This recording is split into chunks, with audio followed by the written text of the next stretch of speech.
Good afternoon. I've been explaining in these videos. The first week of every month, I'm really busy with my sales because I'm a street vendor, street hustler. I sell incense and body oils and stuff, and so the first week of the month, I'm really busy. So, and I've been wanting to kind of incorporate the Rumi Oracle, which I love so much, into my readings. So what I think I'm going to do, like at least the first week of every month, is I'm going to do pull a Rumi Oracle card and read the message. The messages are so beautiful for each sign. So I have done that, and this is for Sagittarius for this first week of April. And the card that I pulled, it says, I surge on the uprising wave of love, and it's number 5. So,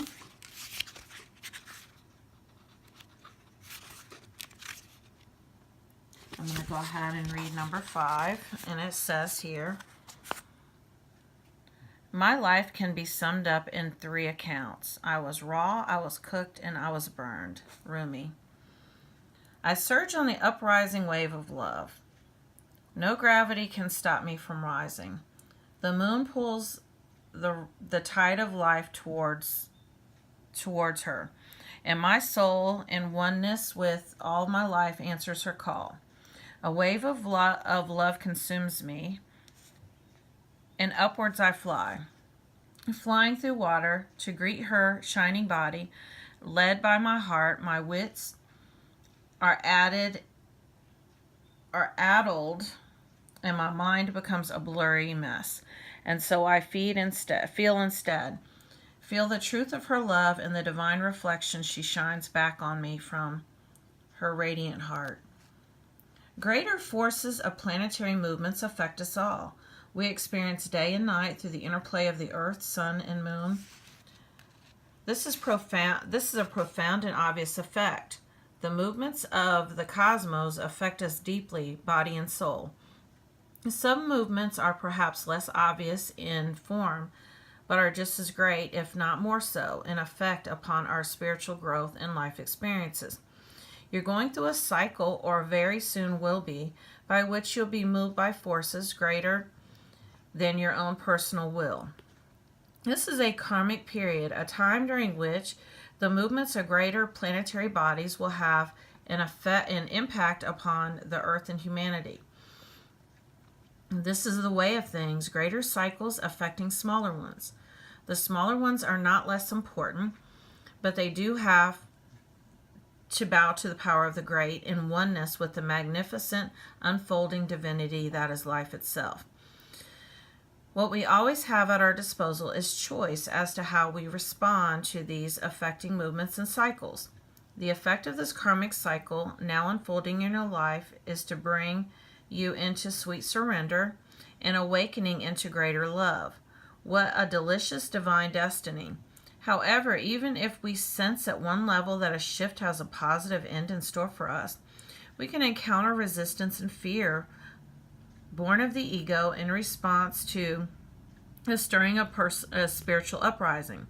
We may quake in our holy body and wonder if everything is getting out of control and into some disorder. We will be right in our sense of imminent chaos. The disorder, however, is the ego perspective, because its range of vision is too small, too limited to comprehend the greater workings of the planetary systems that move life towards love. That is as it should be. The teacup is not made to hold the ocean, just actually a cup of tea. But if we begin to imagine that the cup of tea is preferable to the ocean, simply because it is more containable, how much we miss out on, and how terrifying when we are actually thrown into the ocean and moved by it. Its sheer power, its wild force, its passionate dance with the moon mother might have us fearing that we most certainly will die. Yet the only thing that is dying here and now is your grasp, your attempts at control. Why? Because your heart is more powerful than your fear, and it wants to live in total trusting surrender of the unfoldment of life's genius. It wants to let life happen to it. What a wise intention that is.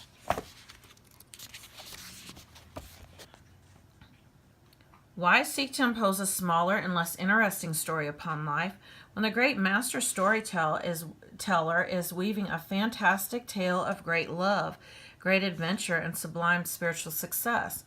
No, it is wiser, wilder, and more fun to surf the great wave of consciousness seeking to overtake you now. Dive in, beloved, surge with it.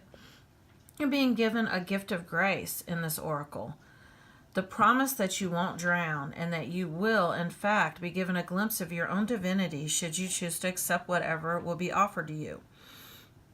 Don't try to swim against the tide of your own life journey. Go with it. The divine is there waiting for you, orchestrating waves upon which you may reach the heavenly shore. Yes, the divine is there waiting for you, waiting on a picnic blanket of fabric of the heavens with a sacred feast of earthly bounty, just now being unpacked in your honor. Get yourself into the ocean and ride those waves to your sacred date with the divine right now, sweet beloved. Surf's up. This oracle comes with this message for you. There are changes happening, and they will be out of your control. This is because you're ready for accelerated life change. Rather than paddling, you'll be caught up in a wave and move further, faster. Let yourself surge on with the energy of what is happening, leading with your heart, and just going with whatever unfolds. This will bring you the best fortune and open you up to the divine destiny that is your birthright in this lifetime.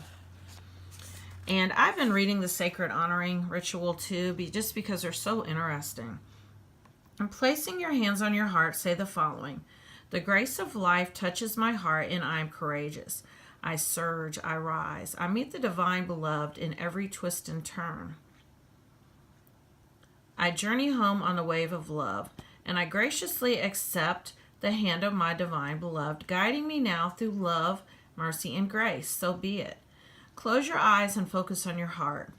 If you wish, you may like to intend to connect to the feeling of love for your heart. Wise guard that is. When you feel you are done, you have completed your honoring ritual. Beautiful. I love Rumi.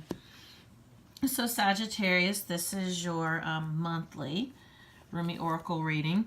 And I hope you enjoyed that. And next week I'll be back to my regular readings again.